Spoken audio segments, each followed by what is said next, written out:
Good evening, and thank you for joining us on this live community forum about infrastructure and facility needs. We appreciate you taking some time to join us here this evening. I'm David Mustin, Communications Director for the Dearborn Public Schools, and tonight we have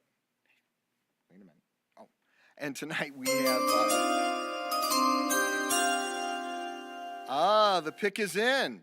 And selecting with the number 2 pick in the draft is, wrong program. Sorry, that comes up a little bit later. It comes up a little bit later this evening, 8 o'clock, and we're all waiting to see what that is going to happen there. But tonight, even more excitement right here in the Dearborn Public Schools as we talk about infrastructure and facility needs in our district. We want to thank everybody for joining us on our live virtual forum. We have some live guests also joining us here this evening in the boardroom. And before we get started here, I'd like to take just a moment to introduce our Superintendent of Dearborn Public Schools, Dr. Glenn Maleko, who will say a few opening words to get us all going. So, Dr. Maleko. Thank you, David. I appreciate that. And thanks for reminding me about the draft. I know that we say that's the Super Bowl for the Detroit Lions, so we're going to be out there after, although I'll be at the Esser Ford performance this evening because we have a lot of great things going on with students. And that's one of the things I just want to mention briefly is appreciate everyone joining here in person and online, and I'm glad that we're able to offer this because when talking to the board, we wanted to make sure we provide and receive input from the community, and that's what we're doing right now. We are going to be having another discussion on May 9th at the study session regarding a potential bond or other options that we may be looking at, so we thank everyone for their input and for those who have participated in these different events that have occurred, these different town halls throughout the district. There's a lot of great things going on in our district with our students.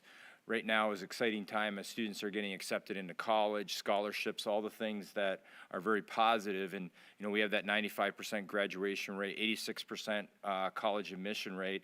We've had blue ribbon schools and other things showing that our students are extremely successful. Today we had the Care to the Core event, and we saw the students in action throughout the district.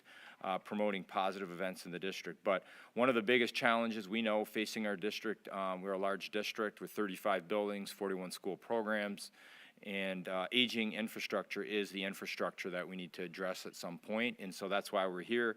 About a year ago, I probably would have said COVID was the biggest issue, and I think we all could have said that. But long-term, really, I think the infrastructure issues and looking at that, both on a short-term and long-term plan, are very important. So, David, thanks for hosting it. Thank you to all those who are in person and those who are joining virtually. Again, I will be leaving a little early to join the Esser Ford performance tonight with our creative students. But I have been at most of these events, and we know we're taping them, so myself and the board will be able to see the feedback. Thank you. Thank you, Dr. Maleko. Appreciate those opening comments.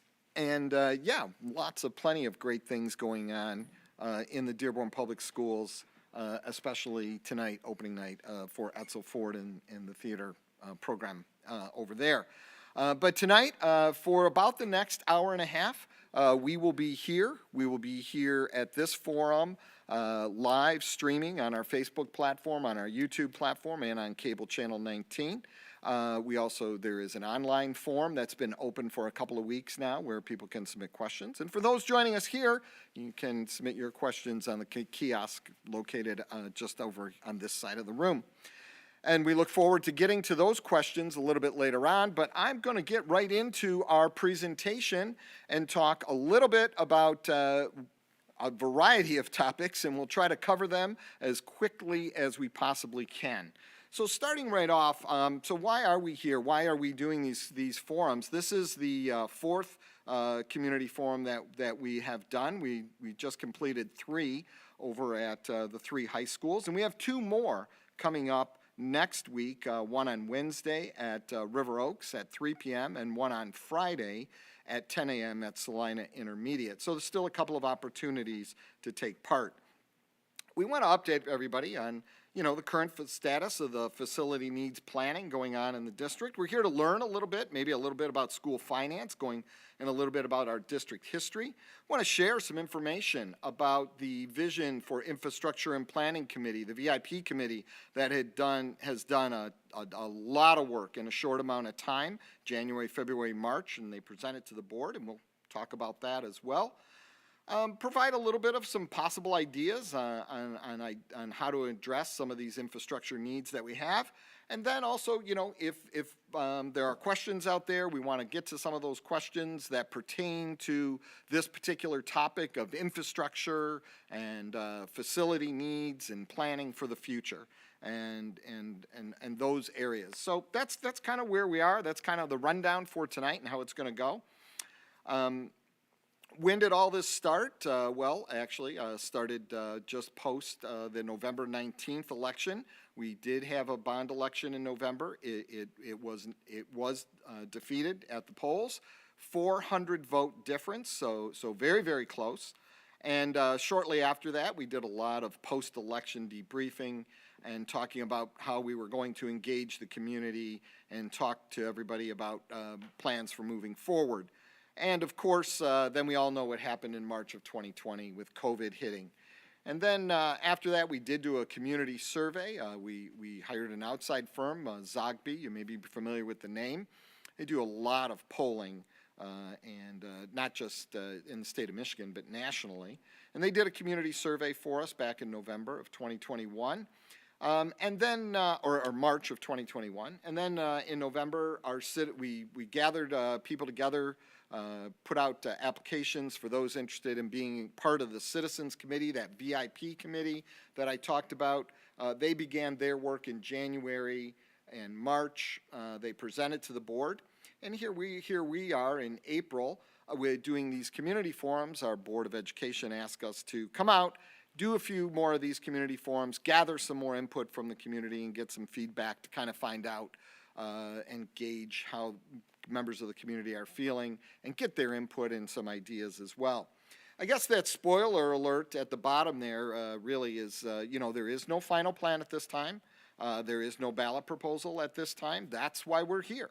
That's exactly why we're here. We're here to try to gather information and solicit that feedback so to help the board use that as one data point in helping them make that determination of what should we do moving forward. And there are some ideas that have been shared with the board, and we'll share those with you later on in this presentation, actually right at the very end of the presentation. So that's kind of that hook to drag you in and keep you here listening to me for a complete 45 minutes, which I know sometimes can be a challenge. But I will try to keep this entertaining and keep moving through it as quick as I possibly can. I'd like to start off with a little bit about the history of the Dearborn Public Schools. Sometimes people don't realize how old this district is. Been around since before the 1900s, actually late 1800s. Some of our schools date back, the history of our schools date back that far back. The original Dearborn High goes way back to then, and then it was a K-12 building. Also, Miller Elementary. The current Miller Elementary is the fourth Miller Elementary in Dearborn. The second Miller Elementary was actually attended by Henry Ford. So and all four of those Miller Elementaries were pretty much in that same spot that the current one is at. So that's a little bit of interesting fun facts there. But the district as we know it, the district that we know today, the Dearborn Public Schools as we know today, was really formed in 1944 when you had the Dearborn Public School District and the Fortson School District. And those two districts kind of came together and merged at that time. Actually, Fortson was the district that took over the Dearborn Public School District. But because the city was also changing names to Dearborn, the school board at that time felt that it was probably best to incorporate the same name. So in 1944, those two districts merged, and pretty much that's the district that we know today, except for that small little portion of Dearborn Heights that's part of our district now. That was added in the 1970s. Some state laws changed that required districts to have a high school in their district. They did not have a high school in their district, and we annexed that River Oaks Elementary, and at the time it was Fairlane Middle School. Now that's the site of our Berry Career Center, our Dearborn Heights campus. We have about 5 different programs housed over there, ranging in grades from kindergarten all the way to 12th grade, and a variety of programs over there as well.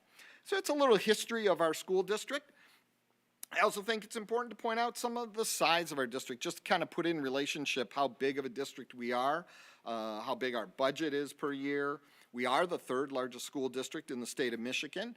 As far as enrollment goes, there are some other districts who are bigger than us geography-wise, obviously, especially some in the UP. But district-wise, enrollment-wise, we are the 3rd largest district in the state, and you can see some of the demographics there that we point out. There are 34 buildings in the district. Average age is about 68 years. You can see how that spreads out over the different buildings where they are, several of them over 90 years old. And we have a couple, actually, Salina Intermediate. That building is 100 years old this year. They celebrated their 100th year anniversary a few years ago because there was a different Salina there, and that building was torn down and then the current one was built.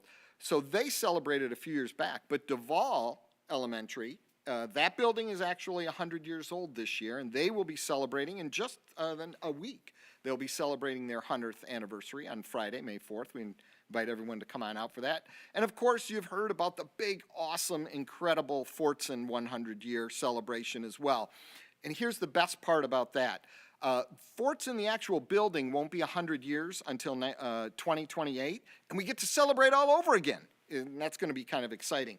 But this year, they're celebrating that 100 years of that Fortson tradition because Fortson, that name, has been around for that length of time. And that is going to be a fabulous celebration for Fortson. That, too, coming up in a couple of weeks.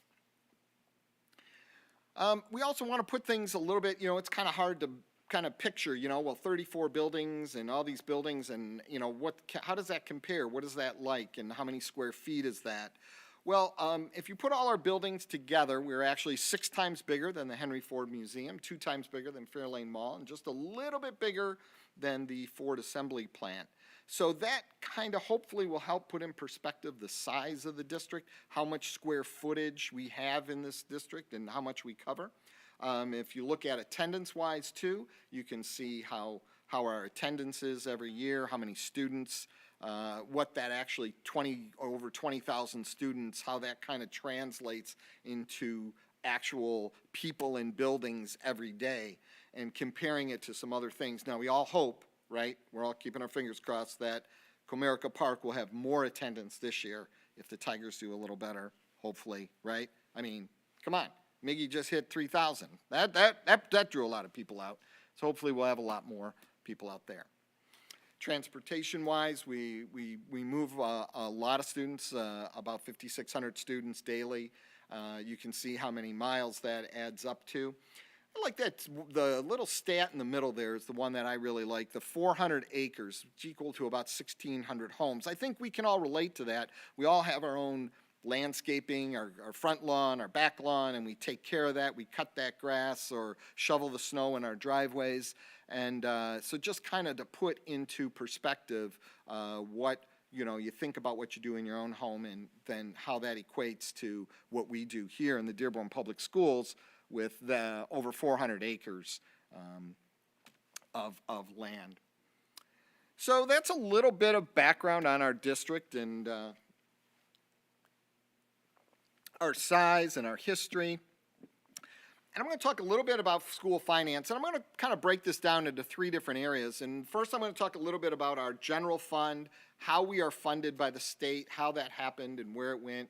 And that's the money we use every day to run our district. And then I'm going to talk a little bit about Esser funding. That is the money that school districts across the state, across the country received as a result of the COVID-19 pandemic. And those are federal funds, and we've heard a lot about those funds coming to the schools.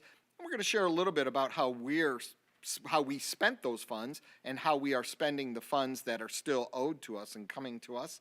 And then finally, I'm going to talk a little bit about how schools across the state finance big ticket item projects, whether it be building new schools, adding on to schools, or tackling large infrastructure projects across the district. So that's how this section is going to break up a little bit, and I'm going to kind of move through each of those. This first one is we're going to talk a little bit about funding for schools, how schools are funded. So prior to 1994, all of your taxes that were collected in the community stayed right here in the community. So Dearborn collected taxes for their schools.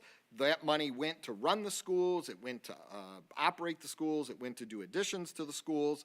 And that's how things worked before 1994. Now, that worked out great here for us in Dearborn. We have a strong tax base, lots of residential, lots of business, and that helped us out a great deal. So for us, it was good. But there were a lot of districts throughout the state, especially smaller districts, those in rural communities, those that didn't have as big of a tax base, or maybe more of an industrial tax base and not a residential tax base.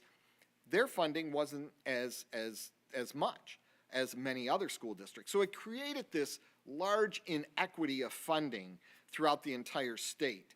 And so someone came along with this idea in 1994 called Proposal A. And it actually had a couple of goals. One, it was aimed at balancing that per pupil funding across the state, creating equity across the state. It also was aimed at lowering property taxes.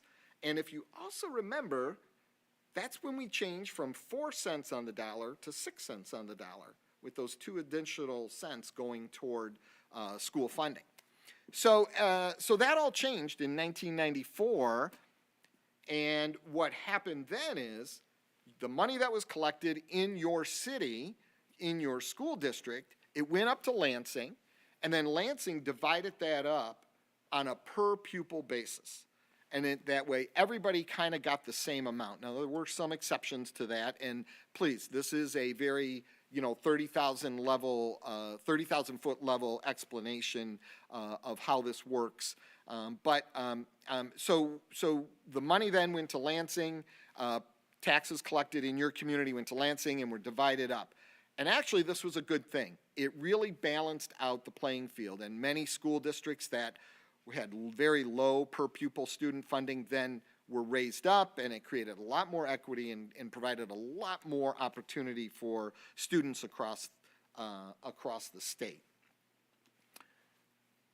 So how did that look in Dearborn? What was that per pupil funding for us in Dearborn starting back in 1994? And you can see where it all started, just a little under $7,000.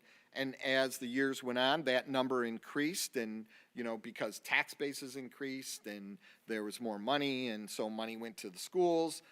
And then if you notice, there's that little part there where it kind of plateaus out.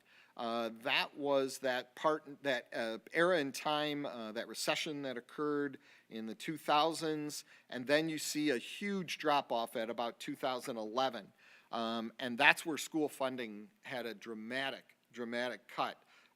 There were pay cuts across the district, not only in our district, but in many districts. Staff members across the board took as much as, anywhere from 3 to 6% pay cuts. Staff were laid off in the middle of the year. I will have to tell you, I was around at that time, and it was a horrible time for schools across the state. And then you can see then after, as the economy kind of picked back up, you can see that a dollar amount increased, but it wasn't until about 2020 when we actually reached back to that figure of per pupil funding that we were receiving from the state back in 2011. Taxes, right? We all have very, very big conversations, and this is the hot button topic right now throughout Dearborn, are the taxes that as homeowners we face. This is just kind of a breakdown of where those different amounts go to. The Dearborn Public Schools is responsible for that 6.17. That's part of a hold harmless, and that relates back to the 1994 funding changes. And that's a whole nother discussion. I could spend another hour and a half talking about that 6.17. and we can do that at some point in time. But tonight, just to keep things focused on what we're kind of talking about tonight, I'll talk about that 3.5 mil rate there, that school debt millage. So that's the millage that the school district assesses onto its residents, and the money that's collected there is used to pay off debt. It's the bond debt. We sell bonds, right? We go on the open market, we sell bonds, and then we get revenue from that, but you have to pay it back, and so we collect revenue from the residents and we pay back those bonds. I think the easiest way to think about bonds and how that whole system works is to think about your own home mortgage, right? So you can refinance your mortgage at a lower interest rate. We do that with our bonds. I'll talk a little bit about that too. Also, you take a mortgage for 20 or 30 years, and depending on how long you take it, it will impact the interest rate. Same thing when you go out on the market and sell bonds. So we'll get into all of that stuff a little bit later on, but I just want us to kind of see how this shakes out. The 3.5 is what we're going to really be talking about tonight, and also I just think it's important to point out, just for transparency here, the RISA taxes. That's Wayne County RISA. That's the county school district that we are all part of. That is their millage, that 5.45, that's their millage that the county approved. We didn't put that on the ballot, the county did. But we do receive revenue from that, so we do receive funds from that. So just wanted to point that out as well. So how does that 3.5 mils affect homeowners in Dearborn? And this is just kind of a overall general chart. If you look at maybe what the market value of your home, you may know what the market value of your home is. Usually, not always, usually the taxable value is about half of what the market value is. That's a kind of a good rule to follow. It's not hard and fast, but it's a good rule to follow. And you can see what that 3.5 mils, how that impacts homeowners in the city of Dearborn, depending on the value of your home. And down at the bottom, I just want to talk a little bit about that 3.5 used to be 5.8, and why is that? Well, as we pay off debt, that rate drops. Also, when we refinance bond debt and at a lower interest rate, we can pay it off quicker. So when we pay it off quicker and we refinance that at a lower interest rate, that too also helps that to drop. And then also when taxable values go up as well, we're only allowed to tax so much. So that's another reason why that's dropped. But the important part there is to see that tax rate has dropped over the years, and it will continue to drop. And we have a graph that we'll show a little bit later that really shows how that's going to play out over the next year and 20 years, and comparing that to some other ways of generating revenue as well. So that's how schools are funded. That is how we get our general fund dollars, and those general fund dollars that we collect, that the state sends our way, that's how we operate our schools. That is the bulk of the money that we receive. That is how we operate our schools. That pays all of the salaries of all of our staff.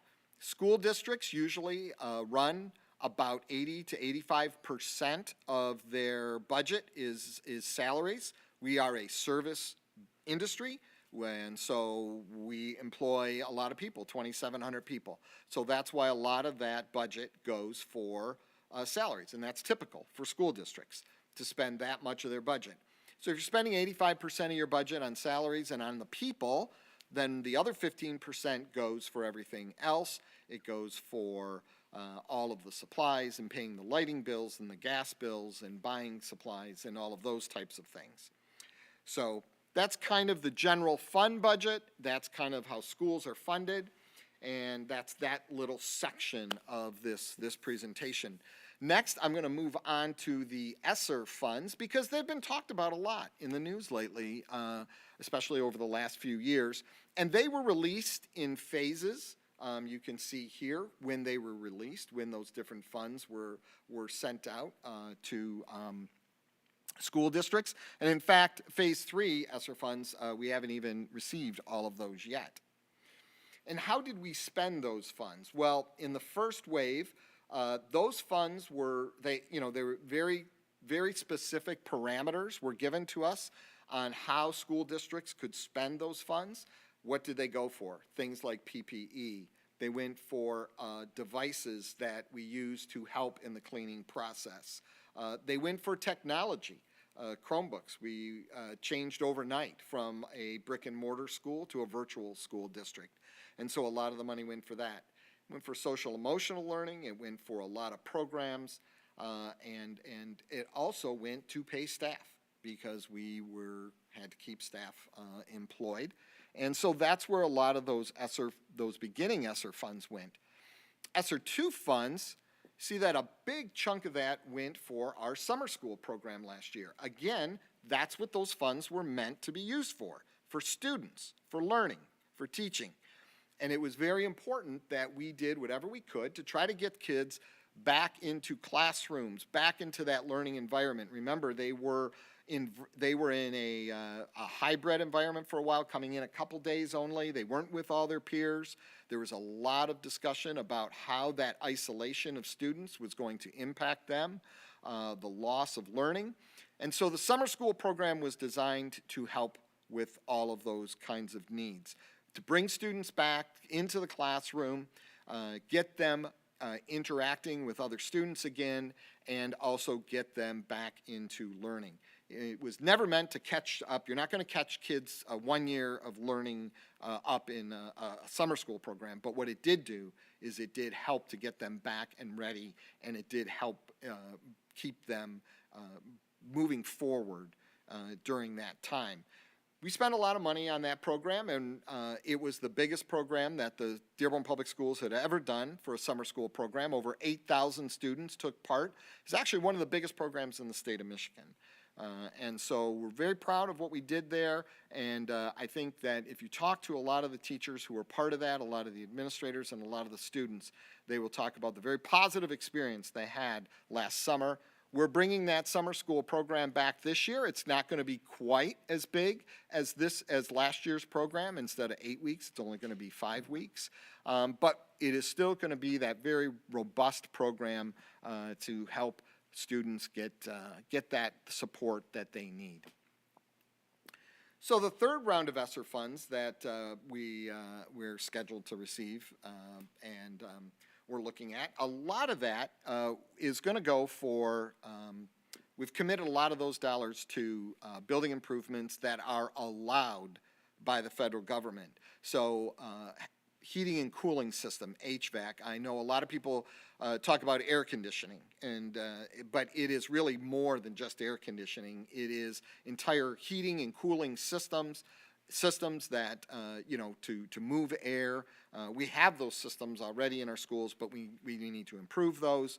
And now the federal government said, listen, you can use your Esser funds for those types of projects. If we wanted to build a parking lot, you probably couldn't use Esser funds for that because that's not related to COVID or improving the environment of the building. But things like HVAC, and obviously if you're putting in an entire new HVAC system, you may need new power to go with that, and so that would qualify under the Esser 3 funds. A little caveat I just want to throw in there because some people say, well, wait a minute. You could have spent Esser 1 and 2 funds on HVAC. I've read it.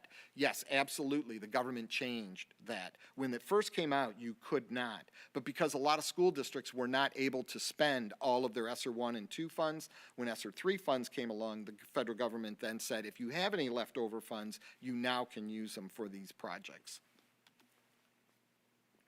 So that's just a brief overview of those Esser funds. Now, if any of you visit any Dearborn Public School, we have this awesome poster that really it has all those charts I just showed you right in the poster. You can take that home with you. We have so many extra copies.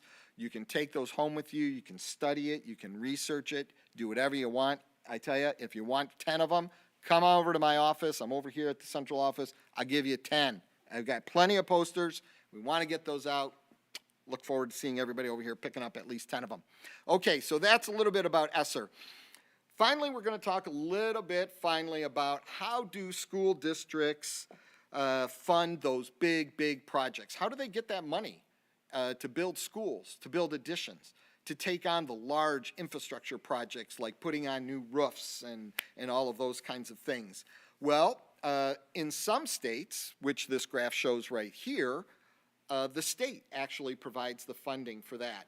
If you look at the states that are just white, those are the states that there is no money comes from the state for those infrastructure projects or those big ticket item projects like building new schools. If you look closely, yes, that is correct. Michigan is one of those white states that does not provide that funding. So there's got to be some other ways that school districts do it. Well, there are some ways that a school district on their own can do that without going to the voters, and we've done that here in Dearborn. So what we've done, and the Board of Education has made this commitment to maintaining our buildings and making sure that they are going to last a long time, and they did that many years ago before I ever worked here, way back in the early 90s, late 80s. And there's a building and site fund.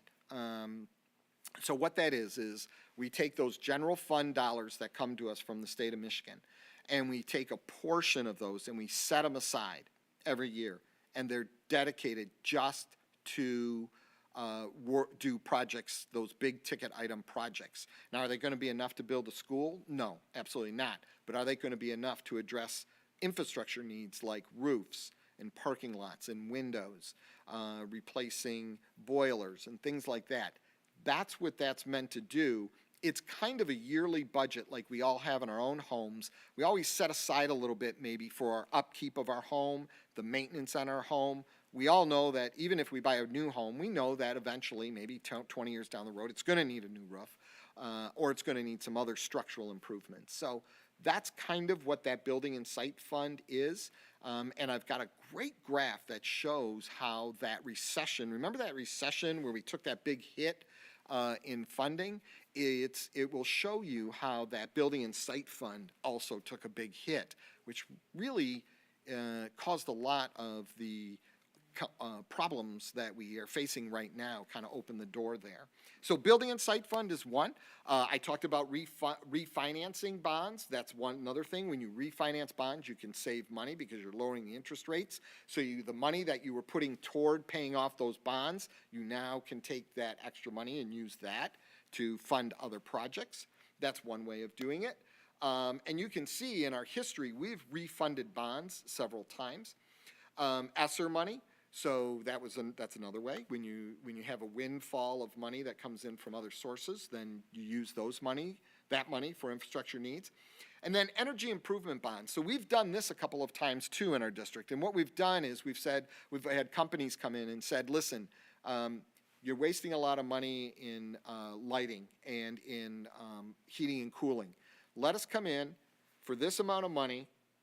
We'll replace all of your heating and cooling control mechanisms, your lighting control mechanisms, and then with the money you save from your bills, then you can use that money to pay off those bonds that you used to get all that work done.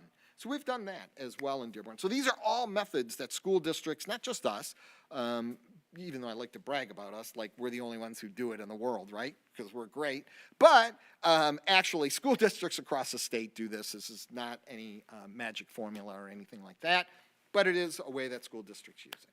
Since 2019, a lot of people say, well, what did you do? What have you done since that 2019 bond? Well, about $8.8 million invested in infrastructure needs. You can see some of those things that we've done here. I'm not going to read through all of those. And what are we doing moving forward? Well, approximately $80 million committed to infrastructure improvements in the district moving forward. A huge chunk of that we saw in that graph, right? Huge chunk of that coming from those Esser funds, but also from money that the school district that we have from, remember that Wayne County enhancement millage or that Wayne County millage? I talked about several slides ago. So we have money coming in from there that we've been able to push aside a little bit and save some of that. So we've got some different ways and that we've accumulated some funds. And so there's a commitment there to address a lot of these infrastructure needs that way. But how do school districts do it for the big stuff, right? Like I said, for the, to build new schools that are, 60, 80, $100 million for a new school. Capital improvement bonds voted on by the voters. The voters approve us going out and selling those bonds on the market, and then to pay off that to implement a millage, to assess a millage on the homeowners. We can do non-voted improvement bonds, so it's a much smaller amount, but we could say, listen, we could take so much out of our general fund every year and use that money to pay off some bonds, and we're going to go out on the market and sell those bonds. But obviously, it's a lot less amount. And then the conservation improvement bonds, that's what I talked about, doing the energy kind of stuff. We can do a building and site. We can do a sinking fund. A lot of people have heard about this. This is a sinking fund. Is a way of generating revenue. It's not that large dollar amount, but and it is set for a shorter amount of time, but you don't have the interest charges with that. Recreation and playground millages is another type of millage that school districts will often do as well. I think, the one that's been talked about a lot is the big bond issue. That's the one a lot of people are familiar with, where you go to the voters and it's, 200 or 500 million or whatever it might be. Ann Arbor did one a few years back for $1 billion. And so people are familiar with that kind of a bond issue. And then a sinking fund, that's another one, where you go to the voters and you say, voters, here's what we want to do.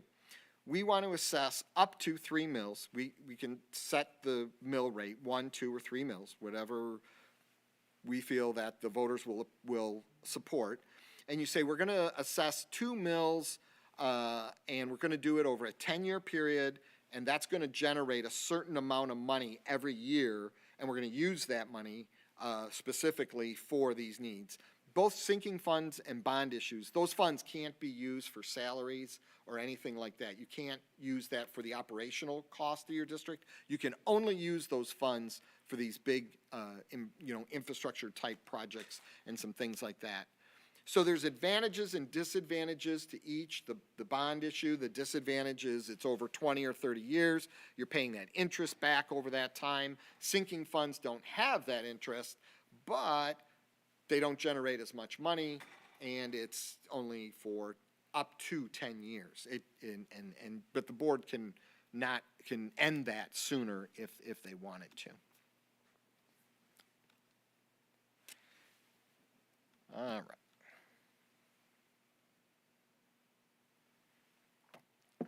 All right. Oops, I'm sorry. There we go. Watching my time here. I'm going to have to pick it up a little. All right, here we go. Pick it up. So this graph right here, this is the one I was telling you about. That's really going to show you how that sinking fund, or how that building and site fund was impacted by that recession that was back in the 2000s. So if you look at that blue part of the graph here, the blue part of the bar, that is that building and site fund. And at one point in time, the district was, had about a $3 to $4 million commitment every year into that fund. Now remember, we have 34 buildings to take care of and to maintain. So, that $3 to $4 million was for that. You can see that took a big hit during that recession because there was a conscious effort made to protect people and keep teachers in classrooms. And so not as much money was put into that building and site fund. In fact, it went down to about $300,000. So think about that, $300,000 a year to maintain the 34 buildings across the district. And then you can see then as the economy picked back up, we've been able to contribute more to that building and site fund and build that back up. You can also see how the Esser Funds now play into that. The big green bars are obviously where we had the bond issues, one back in 2002, 2003.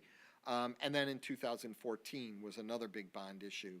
And so you can see there was a large influx of funds from those two things. The reds are those performance bonds that we did.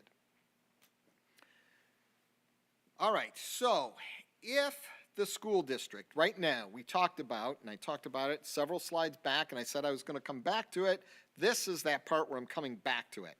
If you recall, we said currently the school district assesses 3.5 mils on the residents to pay back existing bond debt. Now that bond debt is going to expire very soon, and when it does expire, then that rate would drop. So what we could do as a school district, instead of letting that rate drop, say we're going to continue. We have to ask the voters and say, would you be in favor of us continuing to assess that 3.5 mils? And if we did that, you can see over different amounts of time how much we would be able to generate from that, and how much bonds we'd be able to sell and generate. So if we did a 30-year state qualified bond, it would generate about $250 million. Now those interest rates are just estimated because we all know that interest rates fluctuate up and down, and right now they're going up a little bit, but right now those are just some estimated interest rates. The other question that people have is, what's the difference between state qualified and non-state qualified bonds? You can see the interest rates are different in non-state qualified bonds. What does it mean to have state qualified bonds? It means that we take our plan, detailed plan, about 250 to 300 pages long, showing all of the projects that we want to do with this bond money and how it will be spent. We bring it to the state of Michigan, to the Treasury Department, and they go through it line by line, and they look at it, and they make sure that the school district isn't going to use any of those bond money to build a jacuzzi over at Dave Mustin's house, or to make sure that, no one's getting a, new deck added on to their house or anything like that. And they make sure that that's a joke. That was a joke, okay? I'm not getting a jacuzzi. And they make sure that all of those bond issues are, all of that financing, all of that money is being spent on school projects. Also, like I said, you cannot use bond money for salaries. So if you had in there that you were going to hire 30 new people, that would not you can't use it for that. So once the state signs off on it and it's state qualified bonds, then you can see you get a little bit better interest rate, which means you can actually generate a little bit more money that way. And I'm going to skip ahead to this next graph because this one is better. Okay. So remember, I also talked about how that debt millage, that 3.5 mils that currently is being assessed, how that kind of drops over the years and how that goes away. So if you look at this graph and you look at the red solid line, you will see that our current 3.5 mils next year is going to drop. And why is that? Well, because those bonds we sold in 2003, my gosh, 20 years already. That's incredible. We were just over at Fortson yesterday, and I was standing in the cafeteria, and I remember standing in that cafeteria when they opened it in 2004, and it was hard to believe that that is already going to be close to 20 years old as well. It's amazing. But anyway, so that one's going to be paid off. So when that one's paid off, it's going to drop just down to a little over 1 mil, and that's those bonds from 2014 that we're still paying off, and we still have a few years to pay off on those. What's the purple line? Why is that purple line on top of the red line? What's all this going on? Why is that? I'm confused. Okay, the purple line, remember I talked about how we refinance bonds? Well, guess what we just did? We just did this. We just refinanced some bonds. This bond debt we just refinanced. And because we refinanced that bond debt at a lower interest rate, we're going to be able to pay it off 1 year sooner. So rather than going all the way to 2033 to pay it off, we're actually going to be able to pay it off in 2032. And by paying it off sooner, right, it saves some money. And so that's what that purple line represents. What are the dashed blue lines and the dashed red lines? That is the sinking fund. That is that mill that we could ask the voters to approve. If we went to the voters and said, will you approve allowing us to assess you 1 mill on your property? And if we did that, that would generate about $4.3 million a year. And we could use that $4.3 million every year to do some of these projects around the district, some of these bigger infrastructure projects that need to be done. Over a 10-year period, it'd be about $43 million. Or we could ask for a 2 mill sinking fund. And you can see that generates a little bit more, about $8.6 million a year, 86 over 10. We could go up to 3, but if we did that, then that would actually be higher than what you're currently paying, and so we wouldn't want to do that. Want to keep it below that 3.5. So I want to talk a little bit about the Vision for Infrastructure and Planning Committee. This was a group of citizens that came together starting in January. They had 6 meetings. They did a lot of work. They spent one meeting just getting all this information dumped on them to bring them up to speed about school finance and about our buildings. They went on tours of our buildings and toured several different buildings. And then we talked to them about schools, how setting priorities and what did they feel the priorities of the school district were as far as infrastructure goes. And so a lot of them put together this big long list. And then we said, let's not talk money yet. Let's just talk about what you felt the needs were based on the tours, based on the information provided, based upon what you know as your role in the community. Members of the VIP committee came from a very diverse group. They were students. They were folks who didn't have kids in school. They were parents. They were staff members, business owners, young, old, east, west. We tried to get a third party actually selected the people to be on that committee out of a pool of applicants that submitted applications to the school district. And so we told them, don't think about money quite yet. Just think about what you feel are the needs of the district. And then once they kind of came up with that list, then we said, okay, here's the different funding mechanisms that can be used. So now knowing that you have these needs and you have this amount of money, you know, how best are we going to put those things together? And so this is not all of the things that the committee came up with.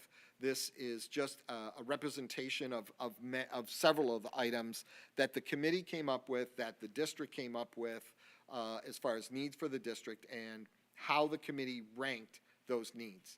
So again, all ideas were on the table. So green parking lots, right? Parking lots that rather than run the water off into a drainage ditch, they actually absorb the water. It's a great idea. Very environmentally friendly. We love it. We love it. But when we compare it to looking at the needs of the district and looking at the funding available, how does that rank? And this is kind of how the committee ranked those things. So no bad ideas, all good ideas, just setting priorities for those ideas. The committee also felt, strongly about renovating buildings, but they also felt strongly about new buildings as well, giving it an 8.8 and a 6.5 as being important items. So I think that was an important kind of findings from them. So then the committee was asked to say, listen, so if you have these needs and you have this amount of money, and we know we have, and you know that you want to improve existing buildings, but we know you also are thinking that you might want new buildings in the district, given the amount of money that we have, how would you like to mix that up? How would you like to divide that up? Would you like to do heavy infrastructure and just a little bit of construction, or balance that out, or do a light infrastructure and really heavy construction? And we said, please rank it, first, second, and third choice. And of course, we really didn't get a clear-cut answer. So, no. But we did really, because I think if you look at this, you can see light infrastructure and heavy new construction, 2.3, that means that a lot of people in the committee gave that a second or third choice as what they would like. But I think that if you look at the other ones, people gave them a 1 and a 2. So I think that, that mix of infrastructure and new construction is really kind of where the committee was headed. That would be a good recommendation for or a good pathway for the board to follow. And then the committee presented to the board at the March 23rd board study session, and these were the key takeaways. This is directly from the VIP committee, their presentation to the board. This was what they felt were some key takeaways from their work, and you can see that 92% of the committee felt that there was a need for a bond proposal. A large majority supported maintaining 3.5. There was even some that felt, we should go higher than 3.5. And then I think that this, safety and security ranked high in the priority list, but I bolded that one in the middle because I think that one is really, really important. The committee really felt that some people felt there shouldn't be a traditional high school, but many felt there should be.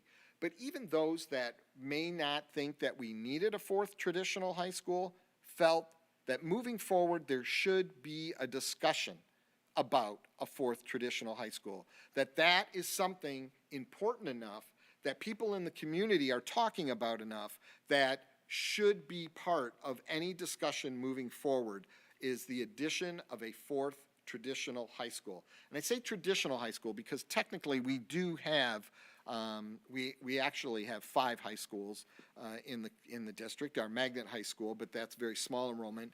But our Henry Ford Early College is a high school. It's a 9 through 13.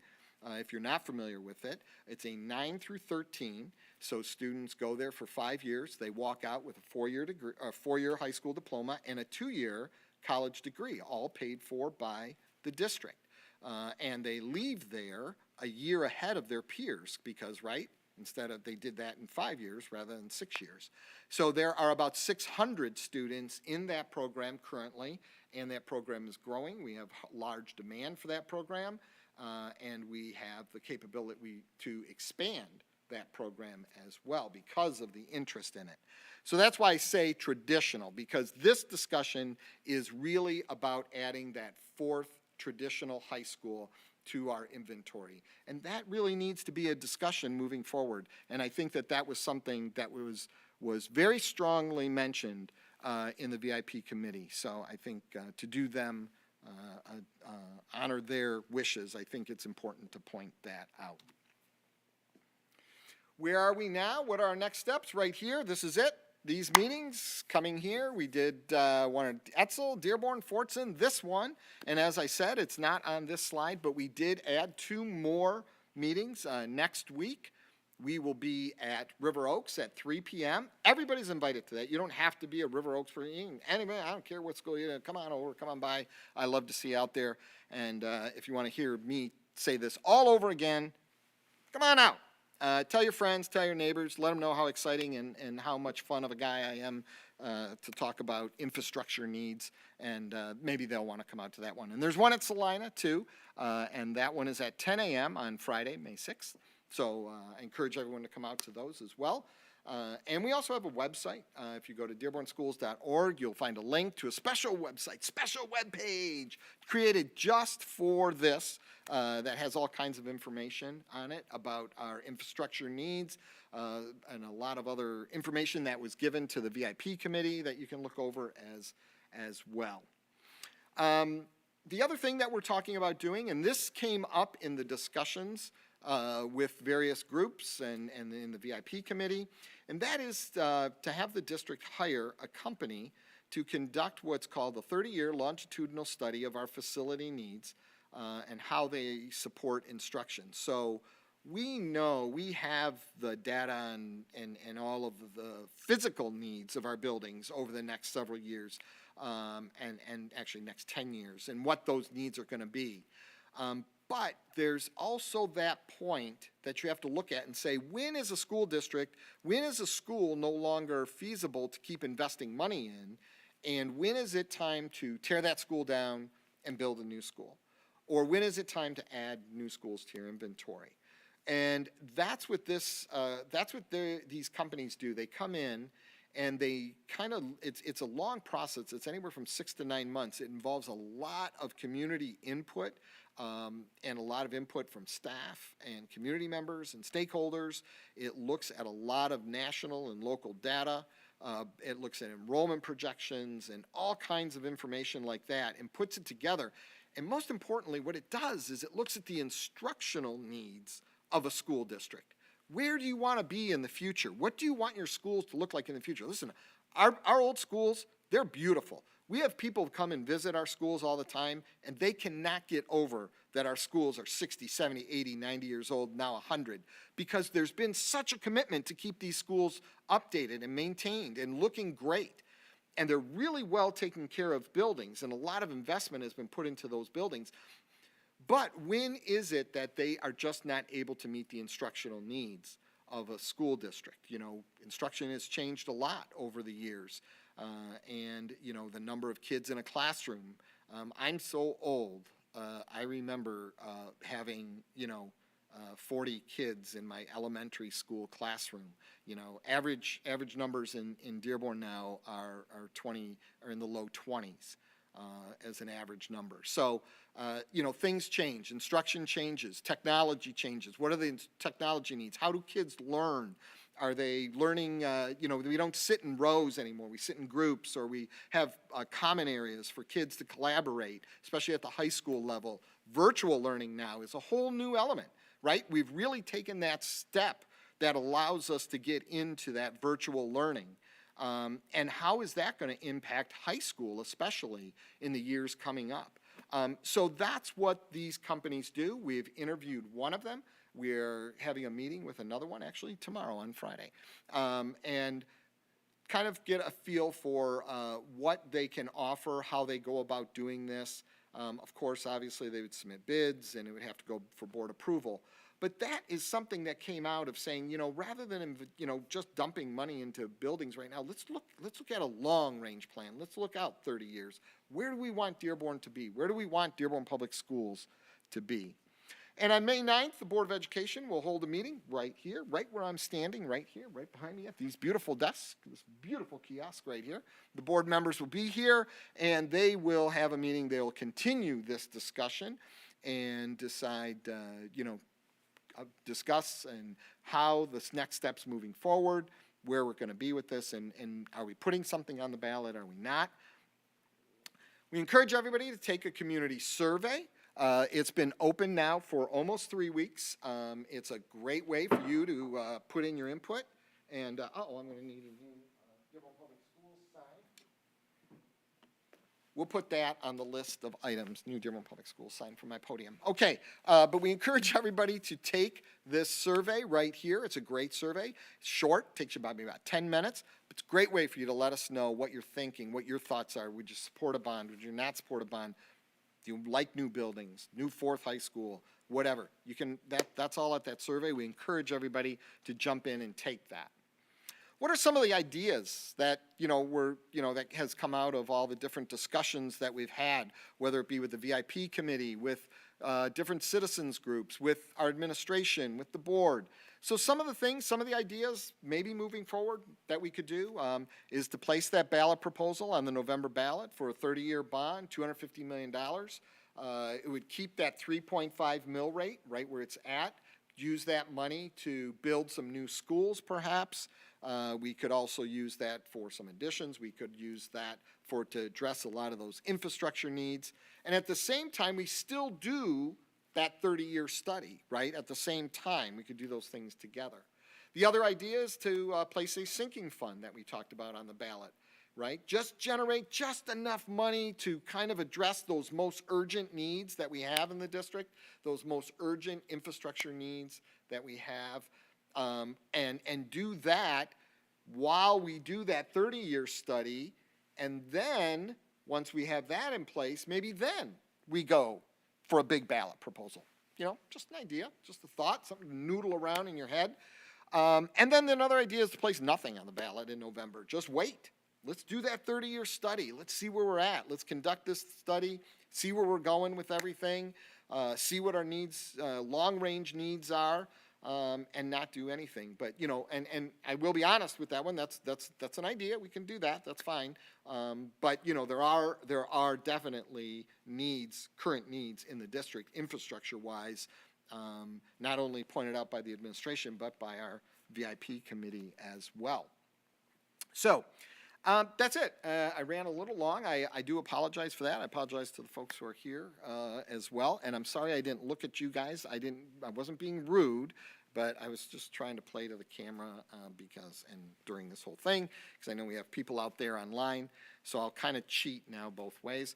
I see that I don't have any questions that have come in on my question sheet here. I will refresh my screen one time to see if anything's here. Okay.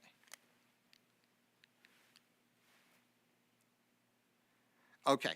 It says the mortgage interest rates almost doubled in the last few months. How sure are you about 3% rates posted on the presentation? As I said, those interest rates are not locked in. Those were just estimates. At the time that was put together, that slide actually was done for the VIP group. And absolutely, those interest rates could absolutely be a lot more. And if the interest rates are higher, then definitely it's going to impact the amount of money that you can bond for, that you would receive by selling bonds. So if the interest rates goes up, you may not be able to get a whole $250 million. Maybe you only get $200 million out of that. So absolute great question. You're absolutely right. Those were just estimates. Those were not hard fact numbers that we're basing any decisions on. So, okay. Yeah, okay.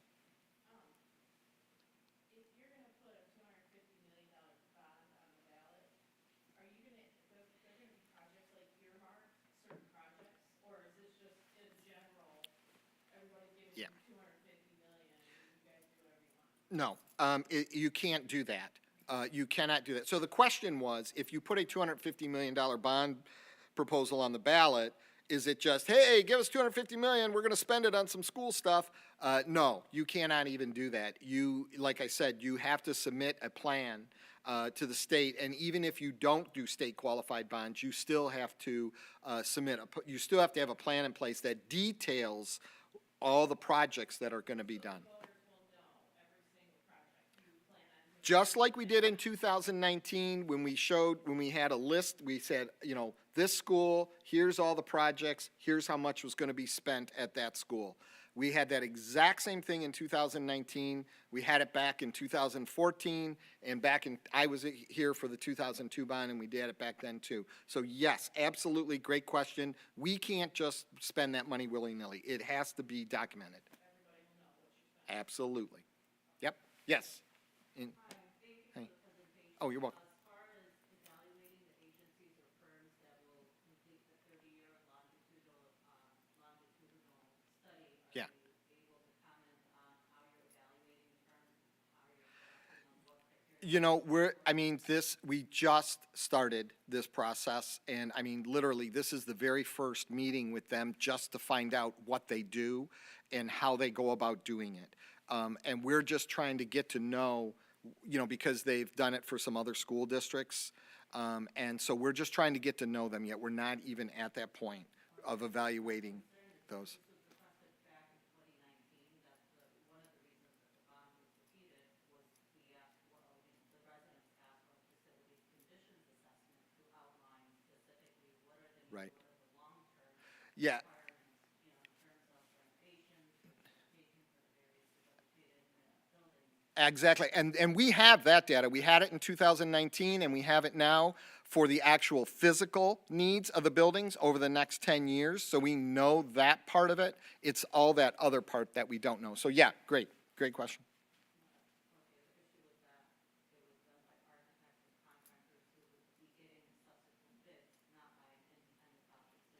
Okay, yeah, good point. So the point.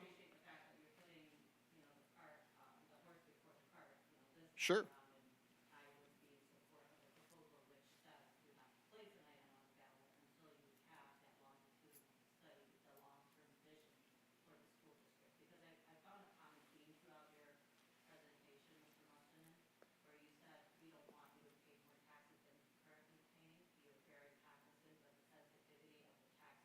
Sure. That should not be the concern. It should be what is required in terms of repairs and maintenance, and then we need to present the value proposition to the voters. Yes, you might be paying a little bit extra in the event that that's justifiable or it's, rationalized Sure. and corroborated by actual data, then you can present that to the voters. So first, do the facilities condition assessment by an independent third-party evaluator, and then present that to the voters. Great, thank you. It's great feedback. That's awesome. So, okay, so I got a couple, let's see. Okay, so same question came in, how do you screen these companies and what is the selection criteria? So, again, like I said, we're in the very early process of that, and we'd have to develop that criteria for screening those. Will the 2 buildings purchased at HFC reduce the population at the high schools? If so, by how much? They could, that could impact, it could impact the enrollment or the numbers at the high school.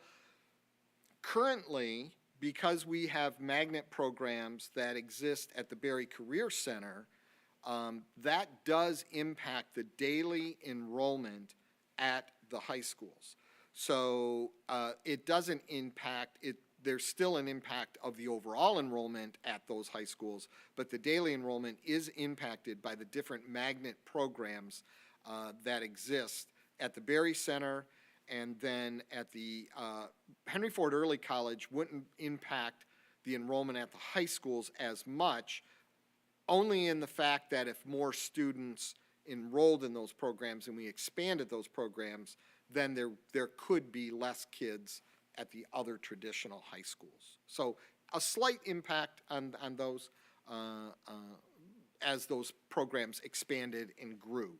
So, okay, that's all I have. Those were the last few questions that came in, and refresh one more time, and that's it. So, again, I want to thank everybody for taking some time to join us tonight, stopping in. I want to thank you guys for being here this evening and taking time to actually physically be here. We've had people at some of the other forums as well, and appreciate you taking the time to get out and get the information. We can put out a lot of stuff, but if people aren't actually taking the time to absorb it, then it doesn't help. So thank you. We appreciate it. Appreciate the great feedback too and the questions. Appreciate all of you for taking some time to tune in. Remember, we do have 2 more if you're interested, and we have that board meeting on May 9th as well. Don't forget to take the survey. You can find links for that on our Dearborn Public Schools website, and find it on the First Bell, which is our newsletter that is part of that website. Plenty of time to watch the draft and see who the Lions pick at number 2, and all happening within a matter of, just an hour or so from now. So thank you, everybody, for joining us this evening, and have a safe and restful week.